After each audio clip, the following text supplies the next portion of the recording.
भलाई कर चलो जग में तुम्हारा ही भला होगा, बुराई कर चलो जग में तुम्हारा ही बुरा होगा।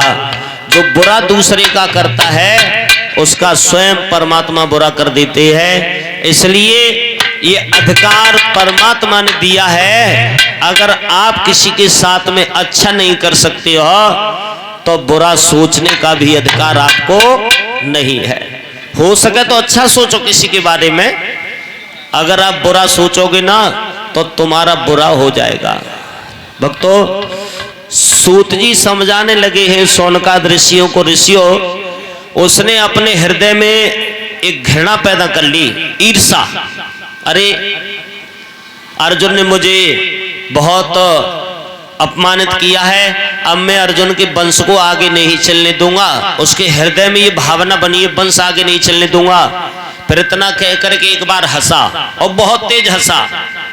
सोचने लगा अर्जुन के वंश में पांडवों के में रही कौन गया है। अभिमन्यु चक्रव्यूह की लड़ाई में मारा गया, 5 बालक थे मैंने मार दिए, अब उनके वंश में कोई नहीं रहा। फिर एकदम ख्याल आया अभिमन्यु की पत्नी जो उत्तरा थी वो गर्भवती थी, अब वो बालक जन्म लेने वाला होगा। लाओ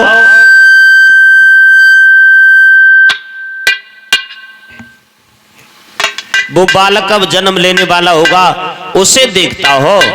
तो उसके हृदय में ये ईर्ष्या भड़की है और उसने उत्तरा के गर्भ को जलाने की कोशिश की है। लेकिन भगवान कन्हैया ने उत्तरा के गर्भ की रक्षा की है, कन्हैया ने। और गर्भ की रक्षा करने के बाद बालक का जन्म हुआ, नामकरण संस्कार कराया तो नाम उसका परीक्षित रखा है। इस तरह से परीक्षित का जन्म हुआ है। परीक्षित महाराज कौन है तुम में दोनों में? परीक्षिता तुम्हारा जन्म है गौवन नौ, ठीक है? हाँ, परीक्षित का जन्म हुआ, नामकरण संस्कार हो गया, परीक्षित नाम पड़ा। विद्वानों ने इस पर तर्क किया परीक्षित ही नाम क्यों पड़ा।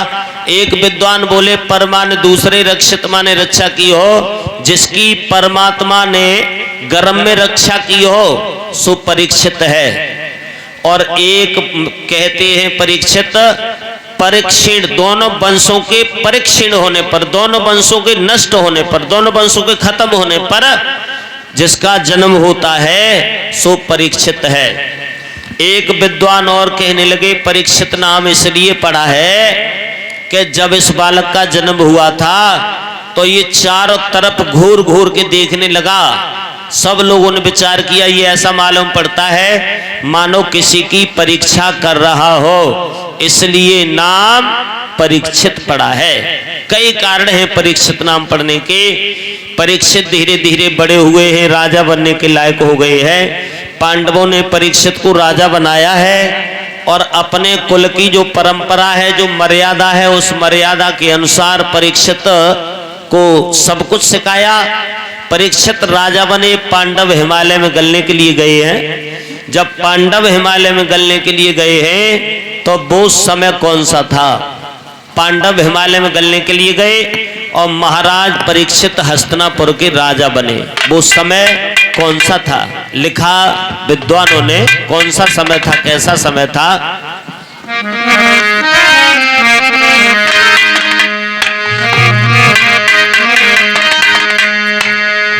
कि द्वापर का अंत समय था वो और कलयुग की बारी आई थी, कलयुग की बारी आई थी।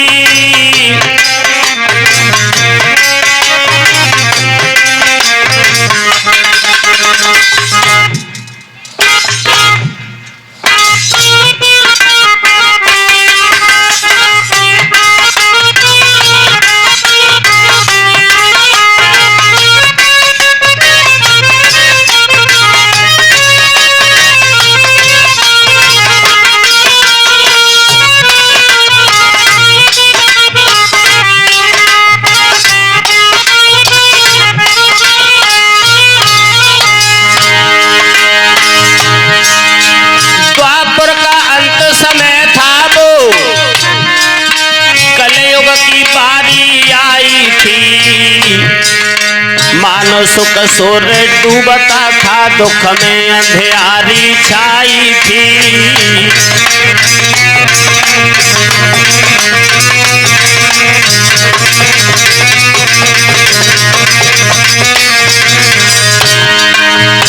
द्वापर का अंतिम समय है, कलयुग की शुरुआत है।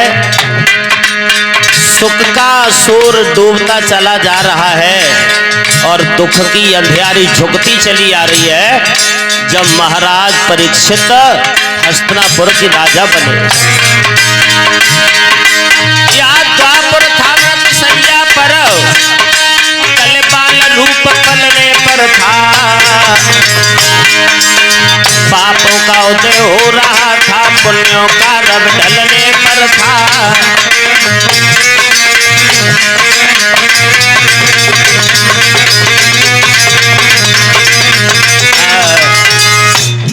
पापों का उदय होता जा रहा है, सूर उद रहा है पापों का, और पुण्यों का जो रवि है वो ढकने को जा रहा है। ऐसे समय में हस्तिनापुर के राजा बने हैं महाराज परीक्षित।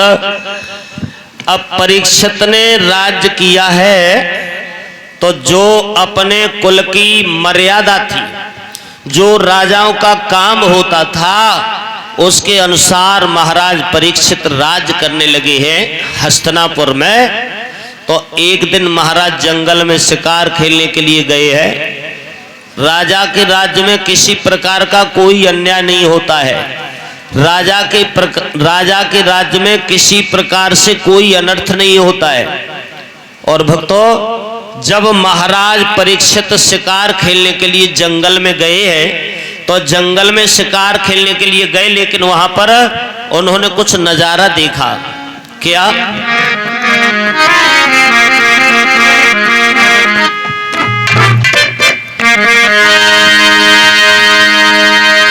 कि देखी सम्मुख गाय रही डकराए लगे दुखियारी।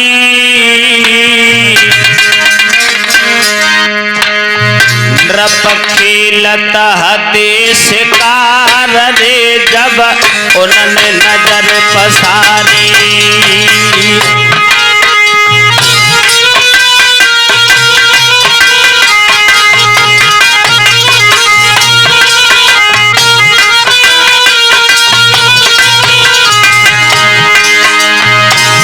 गाय को, बैल को देखा, जो बेचारे रमहाते हुए चले आ रहे हैं। जाको दरसी कपट शरीर, एक पे पीर के लगो पिछारी, लगो पिछारी।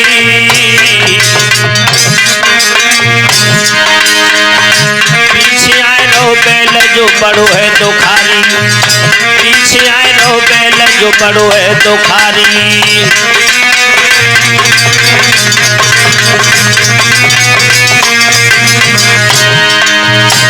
गाय बैल दोनों बेचारे चले आ रहे हैं, और गाय कहती आ रही है, क्या? कौन है आज मेरी लाज बचाने आए, कौन है आज मेरी लाज बचाने आए।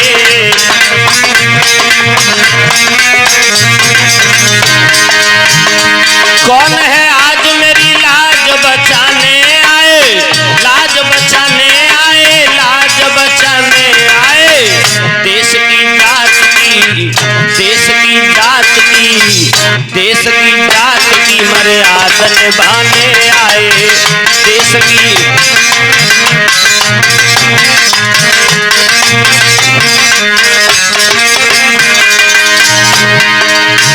आज हमारी लाज को कोई बचाने वाला नहीं है। आज हमारी कोई लाज बचाने वाला नहीं, और हमें ऐसा मालूम पड़ता है मानो ये पृथ्वी क्षत्रियों से विहीन हो गई हो। कौन है वीर जो परतंत्र दुखारी माँ को, परतंत्र दुखारी माँ को, परतंत्र दुखारी माँ को। बेड़ियां काट के, बेड़ियां काट के, बेड़ियां काट के आजाद बनाने आए। बेड़ियां लिया।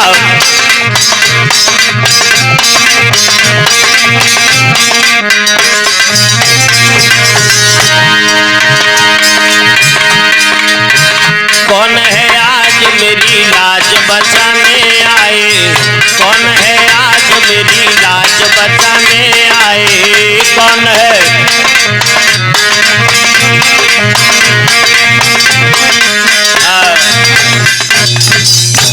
हमारी कोई लाज बचाने वाला नहीं है। गाय और बैल के जब ये शब्द महाराज परीक्षित ने सुने हैं, घोड़ा रोक दिया, घोड़ा से नीचे उतरे हैं, दोनों को रोक लिया। कौन है आप और इस तरह से क्यों भागते चले जा रही हो? कैसे आपने समझ लिया कि ये पृथ्वी क्षत्रियों से विहीन हो गई है? आपको तकलीफ क्या है, आपको परेशानी क्या है, ये बता। तो भक्तों, गाय और बैल कहने लगे हैं, गाय बोली है महाराज मैं पृथ्वी हूं, मेरे ऊपर कितनी भी सृष्टि बढ़ जाए लेकिन मुझे कभी भार नहीं मालूम पड़ती है। और महाराज जब पापी लोग मेरे ऊपर पाप करते हैं ना तो हमसे बर्दाश्त नहीं होता है महाराज, अब बहुत पाप बढ़ चुका है।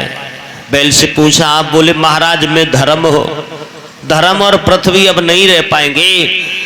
तब तक महाराज परीक्षित ने गाय और बैल के पीछे एक काला कलूटा इंसान देखा जिसके हाथ में एक डंडा था। क्या?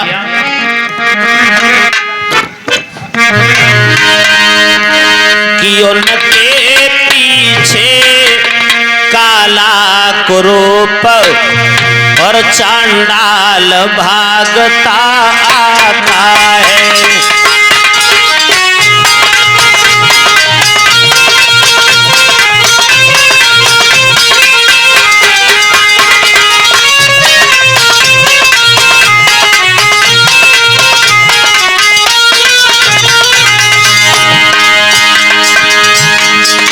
उनके पीछे काला कुरूप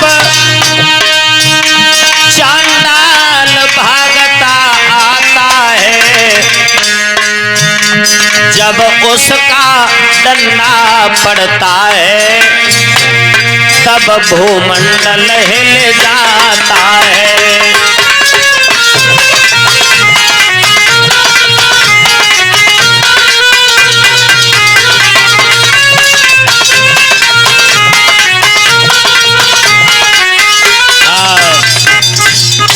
पूछा आप कौन है? आपने इतनी जल्दी समझ लिया कि पांडव लोग अगर हिमालय में गलने के लिए चले गए हैं तो पांडवों का जमाना बीत गया। अरे मूर्ख, पांडव वंश तो अभी जिंदा है। और सुन, आज हम तुझे जिंदा नहीं छोड़ेंगे। हमारे राज्य में शेर और बकरी एक घाट पानी पीते हैं और तुम इस तरह से शेर और तुम इस तरह से गाय और बैल को सताते चले आ रहे हो। और बोले हैं महाराज परीक्षित,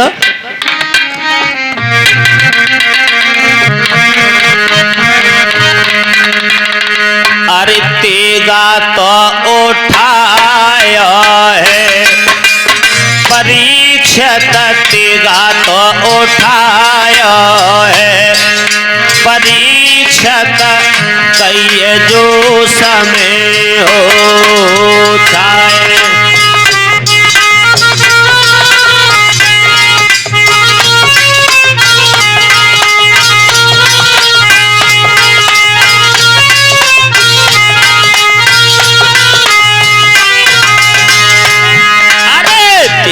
तो उठाया है परीक्षित, तेगा तो उठाया है परीक्षित, कई जो समय हो जाए।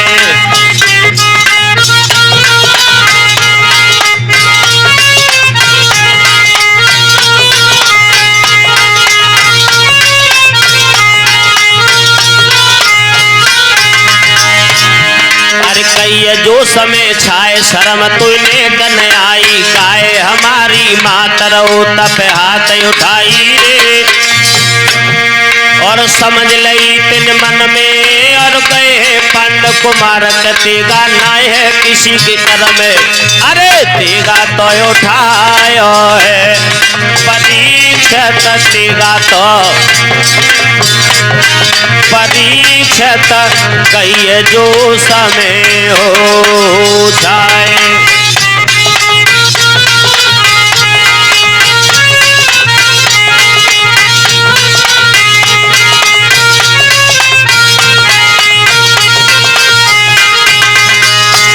बोले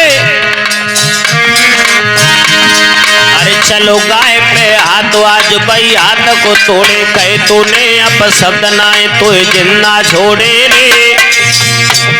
और सुन के तनी पानी और डर से गौए कांपे खड़ो के दूरी भो अभिमानी। अरे तेगा तो उठायो है परीक्षित तेगा तो उठायो है परीक्षित कहिए जो समय हो जाए।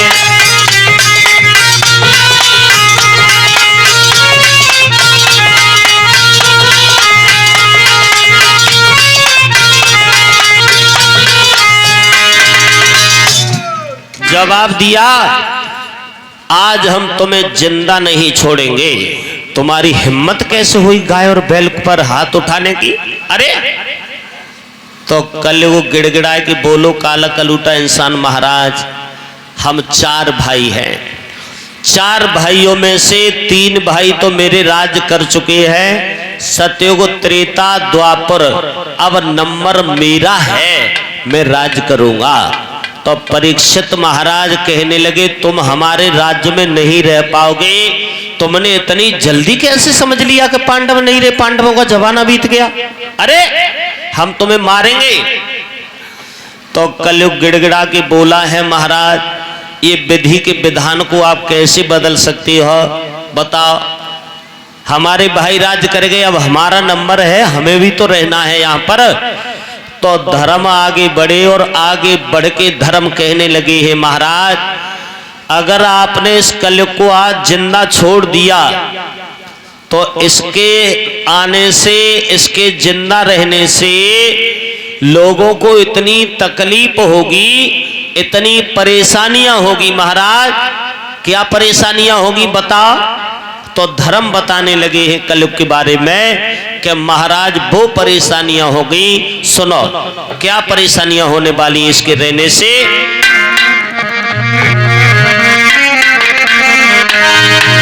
महाराज अगर कलयुग जिंदा रहता है तो पता है क्या क्या होगा बताओ।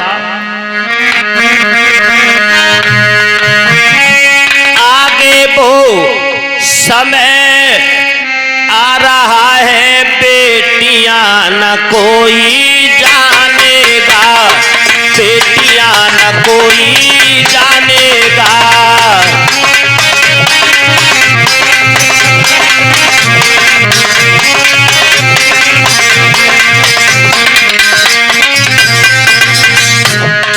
बने आएगी पाखंडों की धर्म को न कोई मानेगा धर्म को न कोई मानेगा।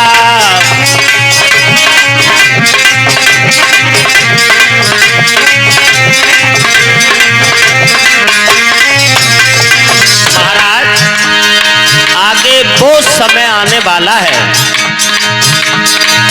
कोई धर्म नहीं मानने वाला होगा। बेटी के साथ में बाप का व्यवहार बाप बेटी जैसा नहीं होगा। पिता पुत्र का व्यवहार पिता पुत्र जैसा नहीं होगा महाराज। और क्षत्रिय कायर हो जाएंगे बनिया अधिकार जमाएंगे बनिया अधिकार जमाएंगे।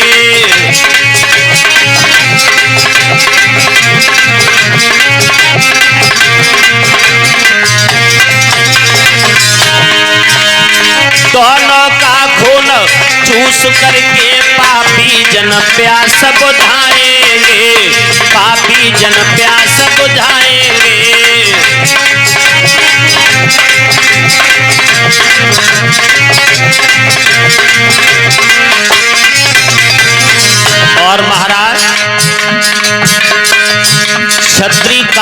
हो जाएंगे, बनियों का अधिकार हो जाएगा। और महाराज मूर्तियां रात दिन टूटेगी, मंदिर में पदक दिखाएंगे, मंदिर में पदक दिखाएंगे।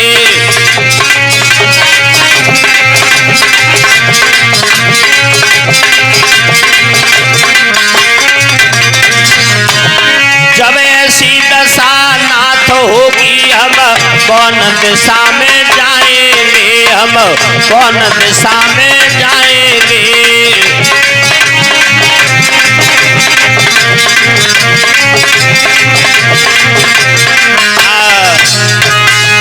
मूर्तियां रात दिन टूटेंगी महाराज। मंदिर, मस्जिद, धर्मशाला, गुरुद्वारे ये तो आपको नजर बहुत कम आएंगे, लेकिन इसके राज्य में महाराज सबसे ज्यादा क्या होगा पता है? शराब के ठेका बहुत नजर आएंगे महाराज। और महाराज अगर मंदिर, मस्जिद, धर्मशाला, गुरुद्वारे होंगे ना, तो वहां पर पाखंडी लोग रहेंगे, दुराचारी लोगों का वास होगा। और महाराज अगर कोई धर्म करने वाला होगा ना, धर्म, तो धर्म करने वाले की लोग सभी मजाक बनाएंगे, सभी हंसी बनाएंगे महाराज। अगर ऐसा हाल होगा महाराज, तो बताओ हम फिर कहां जाएंगे? बताओ आप। और ये बात बिल्कुल सही है। धर्म ने जो बोला था उसमें कोई दोरा नहीं है, उसमें कोई संशय नहीं है, उसमें कोई शक नहीं है। जो धर्म ने बताया था वो आज कलयुग में सब कुछ हमें देखने को मिल रहा है। पिता पुत्र का पिता पुत्र जैसा व्यवहार नहीं है, भाई भाई का भाई भाई जैसा व्यवहार नहीं है, पति पत्नी का पति पत्नी जैसा व्यवहार नहीं है। और मंदिर, मस्जिद, धर्मशाला, गुरुद्वारे, इन पर व्यभिचारी लोग रहते हैं, नशा करने वाले लोग रहते हैं, जुआ खेलने वाले लोग रहते हैं, क्योंकि ये कलयुग का प्रभाव है। और भक्तों इतनी बात जब धर्म की सुनी है परीक्षित महाराज ने, तो परीक्षित महाराज सोचने लगे इसका मतलब ये है अगर अकेले आदमी के आने से इतने लोगों को तकलीफ होती है तो हम अकेले आदमी को क्यों न मार दे। जैसे हमारे शरीर में अगर एक हमारी उंगली खराब हो जाए और डॉक्टर ये बता दें कि आपकी एक उंगली की वजह से आपका सारा शरीर खराब हो सकता है, तो हम सारा शरीर बचाने के लिए अपने शरीर की उंगलियां निकलवा देंगे, शरीर तो हमारा बच जाएगा। उंगली ही तो खराब हुई है, लेकिन कुछ समय के बाद में ये उंगली हमारे सारे शरीर को ले बैठेगी, तो इसलिए उंगलियां निकाल दें, शरीर बच जाएगा। और समाज में अगर ऐसा कोई दुराचारी व्यक्ति हो जिसकी वजह से सारे समाज को तकलीफ होती हो, सारे समाज को कष्ट होता हो, तो ऐसे को समाज से अगर निष्कासित कर दिया जाए, समाज से अगर निकाल दिया जाए, तो उसमें कोई अपराध नहीं होता है, सारा समाज तो सुरक्षित रह सकता है। अकेले आदमी की वजह से अनेकों लोगों को तकलीफ होगी, वो तो नहीं हो सकती है। ये महाराज परीक्षित ने सोचा अपने मन में। कलयुग को मारने के लिए तलवार हाथ में उठाई है और तलवार लेकर के जब मारने को तैयार हुए, सोचने लगे हैं अब हम तुम्हारा वध करेंगे, क्योंकि तुम्हारे अंदर अवगुण के अलावा गुण नाम की कोई चीज नहीं है, इसलिए हम तुम्हें मारेंगे, तुम्हें जिंदा नहीं छोड़ेंगे। कलयुग हाथ जोड़ के गिड़गिड़ाए के बोलो है महाराज, जा दुनिया में ऐसा कोई इंसान है जिसके अंदर गुण हो अनेकों, सारे गुण भरे हो या सारे अवगुण भरे हो? हमें तो महाराज ऐसा कोई नजर नहीं आता। अगर 10 गुण होंगे तो एक अवगुण जरूर होगा, 10 अवगुण होंगे तो महाराज उसमें एक गुण तो जरूर होगा। ऐसा तो कोई दुनिया में जन्मा नहीं है जिसके अंदर सारे गुण ही भरे पड़े हो या सारे अवगुण ही भरे पड़े हो। राजन दुनिया एक सी नहीं और दाने के अंदर गुण भी है, हर एक चीज पर गौर करो तो गुड़ भी है अवगुण भी है। महाराज गुड़ भी है और अवगुण भी है। बिना गुड़ के बिना अवगुण के आदमी की जिंदगी नहीं चलती है। कोई दुनिया में ऐसा नहीं हुआ सारे गुणों से भरपूर हो या सारे अवगुणों से भरपूर हो। गुण अवगुण दोनों का साथ होता है। किसी में गुण ज्यादा होते हैं और किसी में महाराज अवगुण ज्यादा होते हैं। ये जवाब दिया है महाराज कलयुग ने परीक्षित के लिए। तो कलयुग से कहा कि तुम्हारे अंदर कोई गुण है? कलयुग बोला महाराज कस्तूरी में दोष जो रूप नहीं लाई है और सोना में है दोष जो सुगंध नहीं लाओ है। राम में है दोष जो बा नारी की नाक काटी और रावण में है दोष जो सीता को हर लाओ है। और महाराज दुनिया में हर आदमी के अंदर कोई न कोई दोष बताया है। कस्तूरी में दोष है, सोना में दोष है, राम में दोष है, रावण में दोष है, अहिल्या में दोष जो इंद्र संग भोग किया और इंद्र में है दोष जो चोरी से धसियाओ है। अरे महाराज फिर काहे तुम पागल बनो और एक एक दोष हर ने सब ही में बनाओ है। एक एक दोष प्रत्येक के अंदर होता है महाराज। फिर हमारे अंदर ऐसा क्या आपने देख लिया? महाराज सुनो, मेरे अंदर एक आध गुण भी है। अगर आपको सुनने में कोई तकलीफ न होती हो तो मैं अपने गुणों के बारे में आपको बताऊं? परीक्षित महाराज बोले बताओ। तो पहला गुण मेरे अंदर है महाराज, क्या?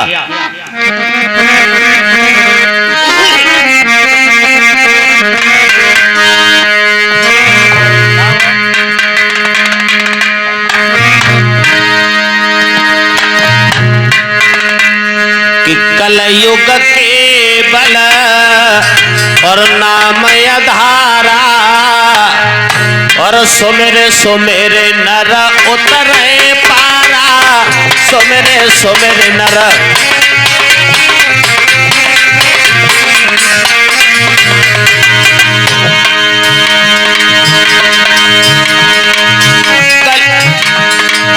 कलयुग के बल नाम आधारा और सुमेरे सुमेरे नर उतरे पारा। सुमेरे सुमेरे नर उतरे पारा। सुमेरे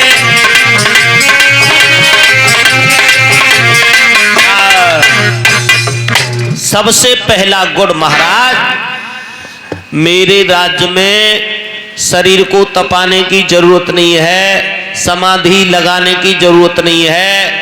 अगर किसी ने परेशानी में 10 इंद्रियां 11वें मन से राम कह दिया तो महाराज उसी घड़ी आराम मिल जाता है। ये सबसे बढ़िया गुण है कलयुग के अंदर और ये बात बिल्कुल सही है। कलयुग के अंदर ये सबसे बड़ी विशेषता है कि शरीर को तपाने की जरूरत नहीं। सतयुग त्रेता द्वापर युग में जब लोग भक्ति किया करते थे तो शरीर पर पशु पक्षी कीड़ा मकोड़ा अपना घर बना लेते, लेकिन कलयुग में ऐसा नहीं है। कलयुग में परेशानी में राम कहने से आराम मिल जाता है। कलयुग जैसा कोई युग नहीं है भक्ति के लिए। सबसे बढ़िया युग है तो कलयुग है, वो भक्ति के लिए है। भक्तों, परीक्षित महाराज बोले कोई और गुण है? बोले हाँ महाराज एक और है मेरे अंदर गुण। क्या? तो बताया कलयुग ने अपने बारे में।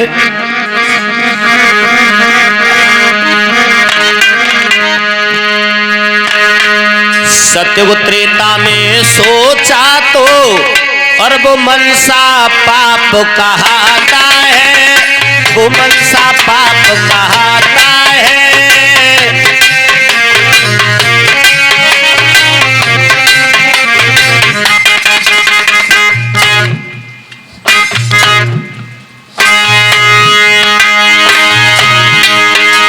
सतयुग त्रेता में सोचा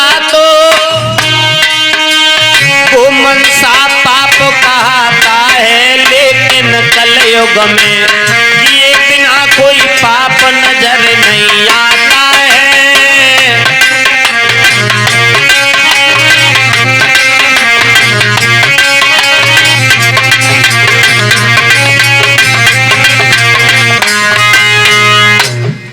सतयुग त्रेता द्वापर में अगर सोच लिया तो सोचने से मनसा पाप लग जाता था, लेकिन महाराज कलयुग में आप कितना भी सोचते रहो, कुछ भी सोचते रहो, जब तक आप करोगे नहीं तब तक पाप नहीं लगेगा। कलयुग में पाप सोचने से नहीं लगता है, कलयुग में पाप करने से लगता है। जैसे कोई आदमी सोचता रहे कि हमें चोरी करनी है, चोरी करनी है, कोई पाप नहीं। जब वो करेगा तब उसे पाप दोष लगता है। तो महाराज मेरे अंदर ये गुण है और ये विशेषता है कलयुग की। सही बोला कलयुग ने, ये भी हो रहा है आज। अब परीक्षित सोचने लगे हैं कि मैं राजा हूं और राजा का कर्तव्य होता है, राजा जो होता है ना वो अपने परिवार का नहीं होता है, राजा जो होता है वो अपने घर का नहीं होता है, राजा जो होता है अपने भाई का नहीं होता, पत्नी का नहीं होता, पिता का नहीं होता, माँ का नहीं होता, किसी जात बिरादरी का नहीं होता है। राजा समस्त समाज का होता है और राजा के राज्य में अगर कोई भी अनर्थ होता है, कुछ भी गलत होता है तो वो जिम्मेदारी राजा की बनती है। राजा के राज्य में अगर कोई पाप होता है, कोई अन्याय होता है, कोई अधर्म होता है तो वो जिम्मेदारी राजा की बनती है। भक्तों, ये बात भीष्म पितामह ने धर्मराज युधिष्ठिर से कही थी। क्या?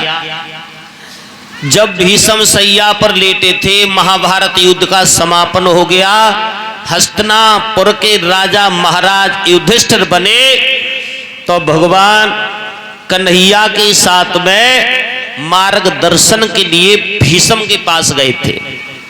तो भीष्म ने सबसे पहली बात धर्मराज युधिष्ठिर से ये कही थी कि बेटा तुम राजा हो और राजा सारे राष्ट्र का होता है, राजा सारे समाज का होता है। कभी भी अनर्थ मत करना और अनर्थ मत करना, साथ साथ अनर्थ होते हुए भी मत देखना। अगर अनर्थ होते हुए देखोगे आप तब भी आपको पाप लगेगा। पाप करने वाला तो पापी होता है, लेकिन जो उस पाप को देखता है, उस अन्याय को देखता है, वो और बड़ा पापी होता है। जब इतनी बात सुनी है सो द्रौपदी एकदम हंस गई है। और द्रौपदी जब हंसी है ना तो भीष्म पितामह कहने लगे, बेटी तू हंस क्यों रही है, बता।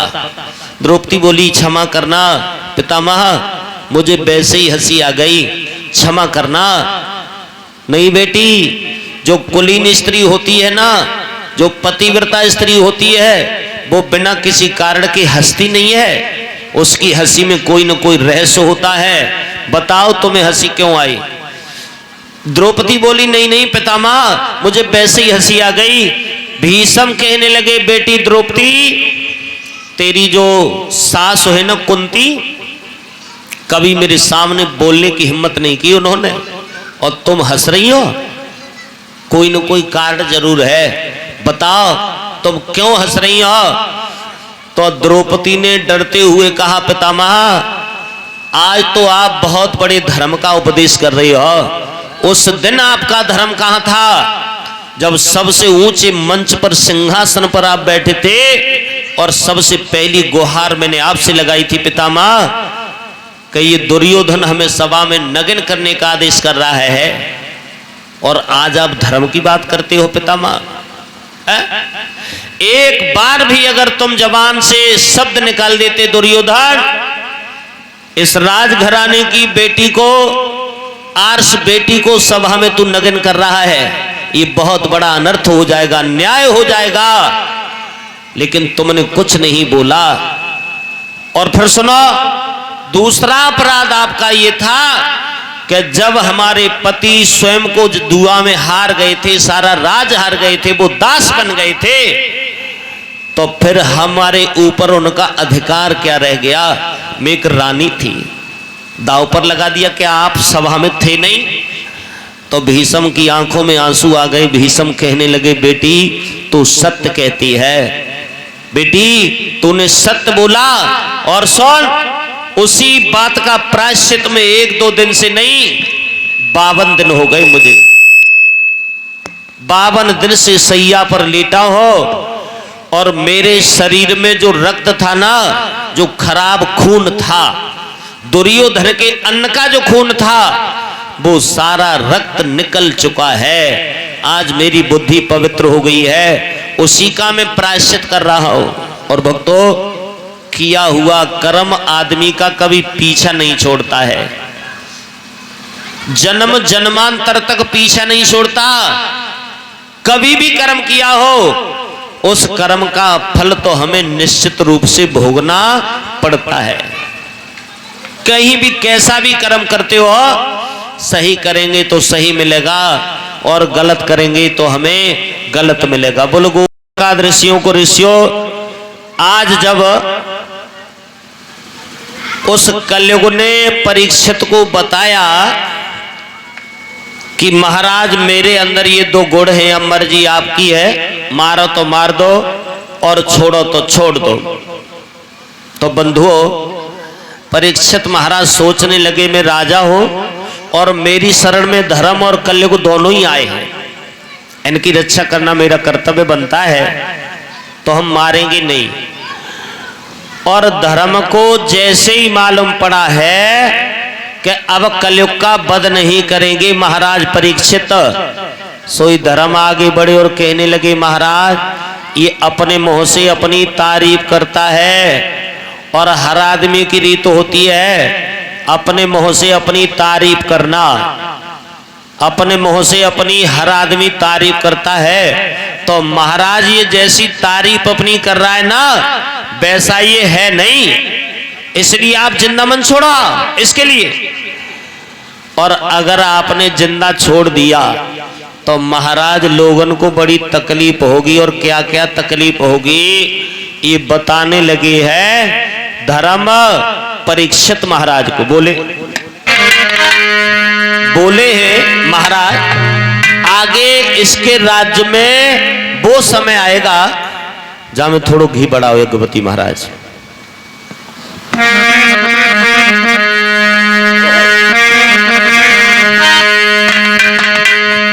कि अब साचनों की कदर न है और झूठन के सत्कार,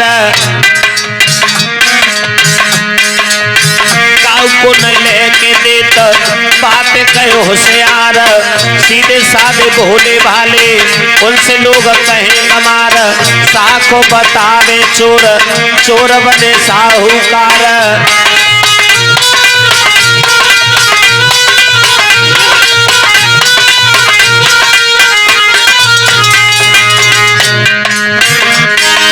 महाराज साचनों की कदर न और झूठनों की सत्कार, जा कलयुग में साचे आदमियों की कोई कदर ना है और झूठन को बड़ा स्वागत होता है, सत्कार होता है, ये बात सही है। और जो काऊ की बेईमानी कर ले, बेईमानी पास के होशियार, वो बहुत होशियार है, और सीधे साधे भोले भाले उनसे लोग कहें गमार। जो सीधे साजे सज्जन लोग हैं ना, उनसे तो लोग गमार कहते हैं, गमार। और महाराज विप्र भय विद्याहीन, क्षत्रिय भय बलहीन, वैसे भय लोभी कामी, शूद्र भय पराधीन, चार ही वर्ण में धर्म से भय छीन, तप गयो तेज गयो बुद्ध है गई मलिन।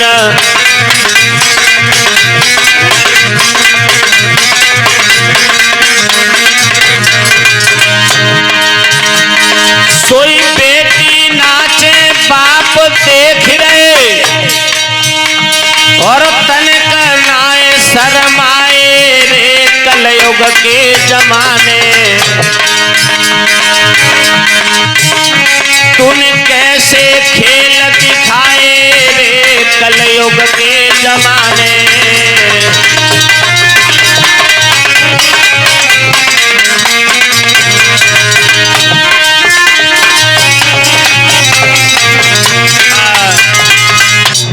ये सब कुछ हमें कलयुग में देखने को मिल रहा है।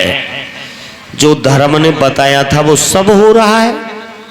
परीक्षित महाराज फिर चक्कर में पड़ गए, सोचने लगे अगर धर्म की बात हम सुनते हैं तो हमारे मन में आता है कि इस कलयुग का अंत कर दें, और कलयुग की बात अगर हम सुनते हैं तो मन में आता है इसे छोड़ दें।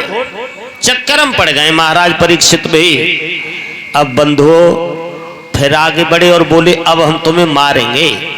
तो कलयुग फिर गिड़गिड़ाने लगा और गिड़गिड़ा करके कलयुग फिर बोला है महाराज मैं बुरा हूं, बुरा हूं, लेकिन कब? भक्तों बताने लगे हैं महाराज बुरा उन लोगों के लिए हो जो लोग मेरे ऊपर भरोसा नहीं करते हैं, और अगर मेरे ऊपर भरोसा लोग करते ना तो उनके लिए बुरा हो। मेरे ऊपर अगर झूठा दोष कोई लगाता है ना महाराज तो उसके लिए तो मैं जहर के समान हूं, जहर। और जो मेरे ऊपर भरोसा करते उनके लिए अमृत हो महाराज। अब काम आदमी गलत खुद करता है और कोई पूछे कि ऐसा क्यों कर रही हो तो पता है क्या कहता है? कलयुग है, कलयुग है, कलयुग। कलयुग ने ना कही कि तुम बुरा काम करना, कलयुग ने नहीं कहा मेरे राज्य में तुम उल्टे सीधे काम करना, लेकिन आप दोषी बना रहे हो तो कलयुग बोला है क्या?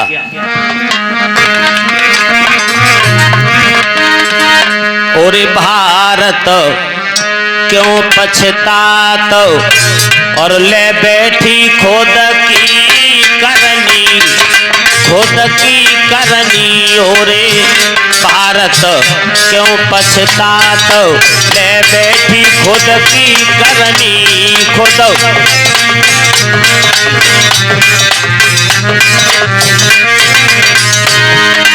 महाराज अरे खुद ही करे खोटी करनी, कलयुग को दोष लगाए। काम खुद गलत कर रहे हैं और कलयुग को दोषी बना रही है। अरे खुद ही करे खोटी करनी, कलयुग को दोष लगाए।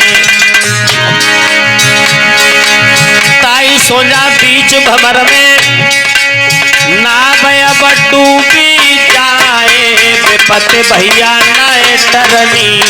ओरे भारत क्यों पछतात।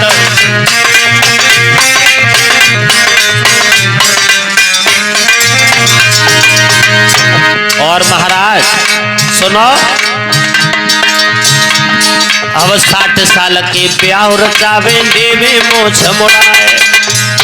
कलयुग ने ना कहीं बुढ़ापे में ब्याह करवे जाइयो परीक्षित महाराज, लेकिन हो रहा है। अब 60 साल के ब्याह रचावे देवे मोछ मुड़ाए। सोई दूल्हा बन पलकी में बैठे कर कंगन बंध पाए, बरस 16 की बरनी। ओरे भारत क्यों पछतात।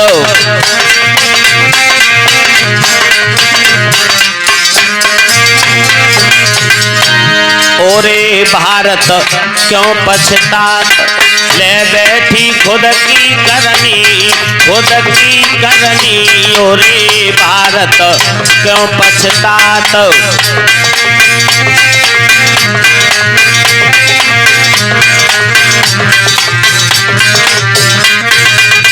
महाराज अब मर्जी आपकी है, चाहो तो मार दो और चाहो तो छोड़ दो।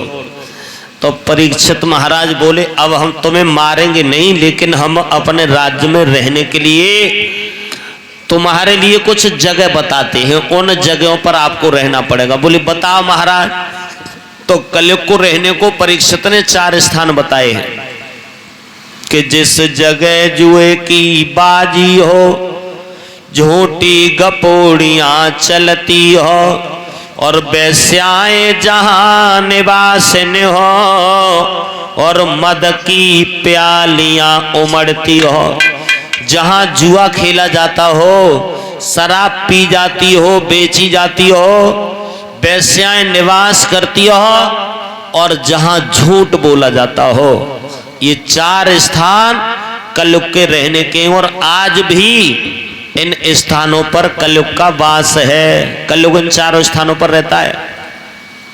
जहां लड़ाई झगड़े जैसे आसार पड़ जाए ना, समझना ये कलयुग इसमें प्रवेश कर रहा है। वहां पर कलयुग है, जुआ होता है, वहां लड़ाई झगड़े जैसे आसार बने रहती है। शराब पी जाती हो, बेची जाती हो, लड़ाई झगड़े जैसे आसार बने रहती है। बेस्याएं जहां पर निवास करती हो, लड़ाई की आशंका रहती है। और जहां झूठ बोला जाता हो, ये चारों स्थानों पर आज भी कलयुग का वास है।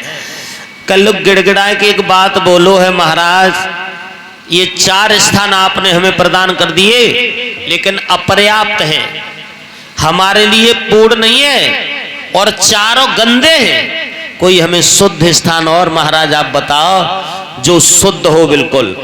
तो परीक्षित महाराज कहने लगे, पांचवा स्थान हम तुम्हें स्वर्ण देते, स्वर्ण सोना, लेकिन हर तरह के सोने में आपका वास नहीं होगा, हर तरह के सोने में आपका निवास नहीं होगा। कैसे सोने में होगा?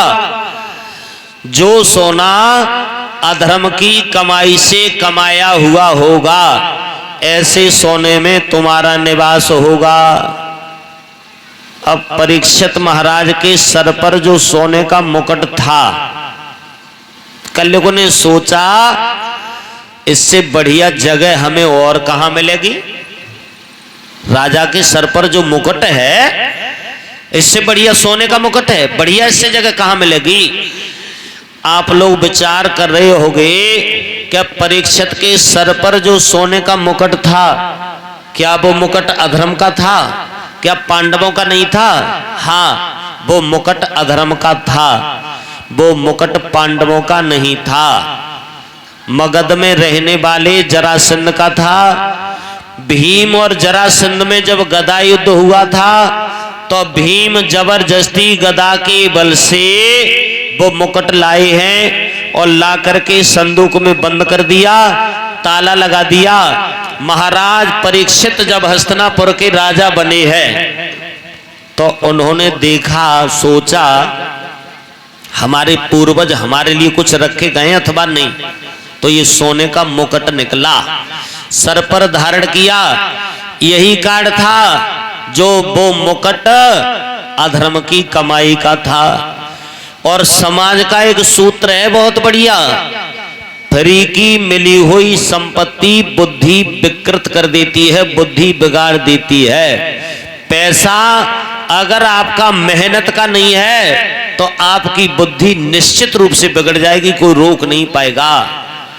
जैसे काऊ को 10,000 रुपया पड़े हुए मिल जाए, तो 10 दिन नहीं लगेंगे खर्च करने में, हमने कोई मेहनत थोड़ी की है, मिले ही तो गए हैं, खर्च कर देगा जल्दी।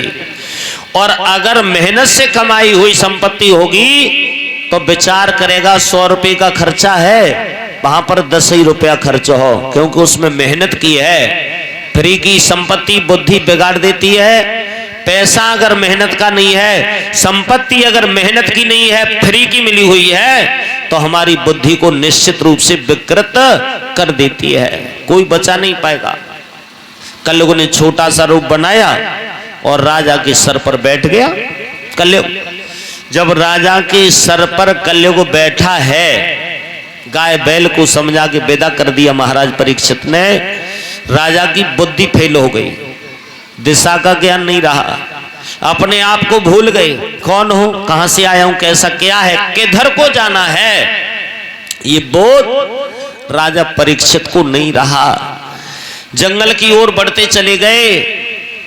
जंगल में जाकर के महाराज परीक्षित को बड़ी तेज प्यास लगी है भक्तों।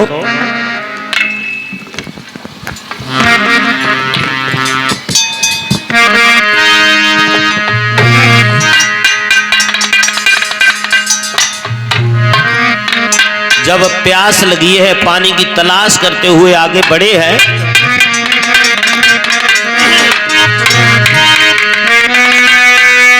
कि लगी भूप को प्यास की करी तलाश, आज बढ़े अंगारी।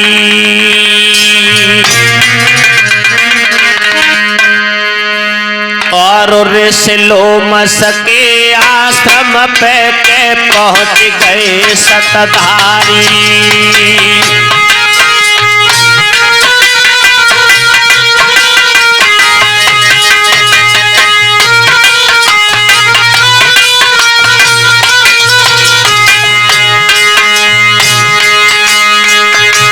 लोमस ऋषि की कुटिया पर पहुंच गए हैं महाराज परीक्षित, जिन्हें समीक ऋषि कहा जाता है। वहां बैठे लोमस संत ध्यान कयंत सुनो सरदारी।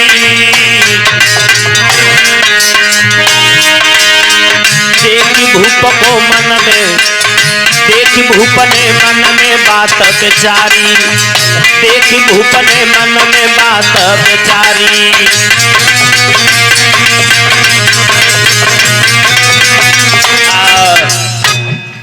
महात्मा समी की कुटिया पर पहुंचे पानी की तलाश करते हुए महाराज परीक्षित। लेकिन राजा परीक्षित ने देखा महात्मा समीक बैठे हुए हैं, लोमस ऋषि समाधि में बैठे हुए हैं। राजा ने सोचा महात्मा की कुटिया पर पानी तो जरूर होगा। आवाज दी, बाबा पानी पिला दो, हमें पानी पिला दो। तो राजा की कोई बात नहीं सुनी है, क्योंकि वो समाधि में लीन थे, समाधि में बैठे हुए हैं। जब राजा की कोई बात नहीं सुनी है भक्तों, अब तो राजा को थोड़ा क्रोध आया और क्रोध में आकर के संतों का अपमान करने लगा राजा परीक्षित, क्योंकि बुद्धि खराब है, बुद्धि पर कलयुग बैठा हुआ है। और संतों का, विद्वानों का, महापुरुषों का, आचार्यों का, गुरुओं का, इनका कभी भी अपमान नहीं करना चाहिए। क्यों? क्योंकि बड़े प्यार से मिलना सबसे दुनिया में इंसान रे। ना जाने कि सुबह सुबह बाबा मिल जाए भगवान रे। कोई भरोसा नहीं है किस रूप में हमें भगवान का दर्शन हो जाए। कभी किसी का अपमान करने की कोशिश मत करना। हो सके तो दुआ सबकी लेना, परंतु बद्दुआ किसी की लेने की कोशिश मत करना। हो सकता है वो क्या हमें बद्दुआ दे दे, दुआ लेने की कोशिश करना। और अगर हम किसी का अपमान करेंगे, किसी को सताएंगे, किसी को कष्ट देंगे ना, तो वो केवल रो सकता है और हमारा कुछ नहीं बिगाड़ सकता।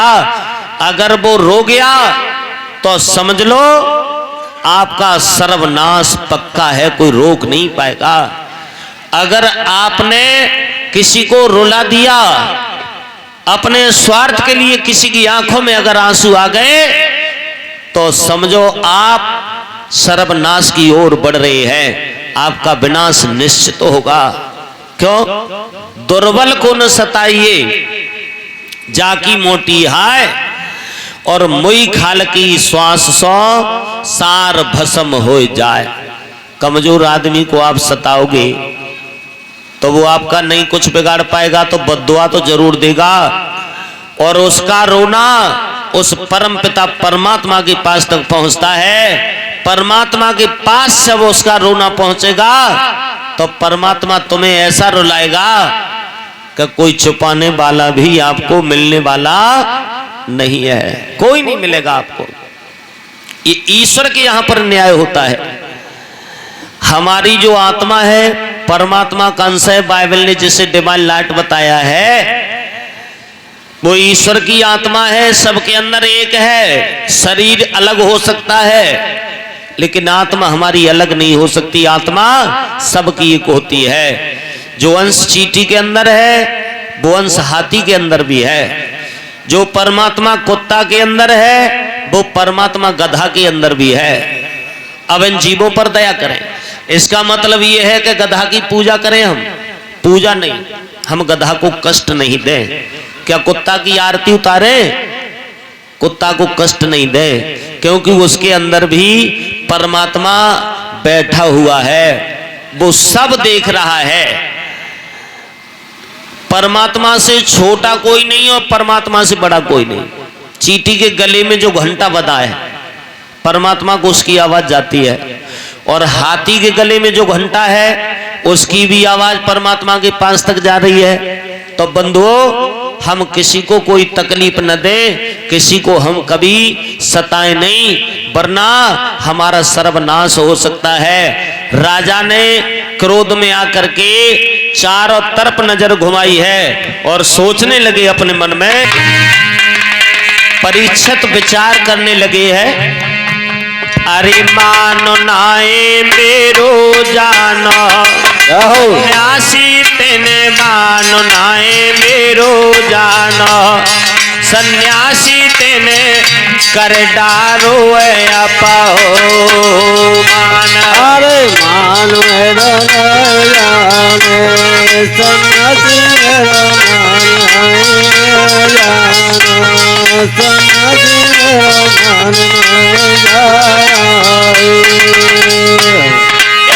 मानो नाए मेरो जानो तेने मानो नाए मेरो जानो सन्यासी तेने कर डारो अपाओ मान। अरे मान मेरो जानो सन्यासी मेरो जानो सन्यासी मेरो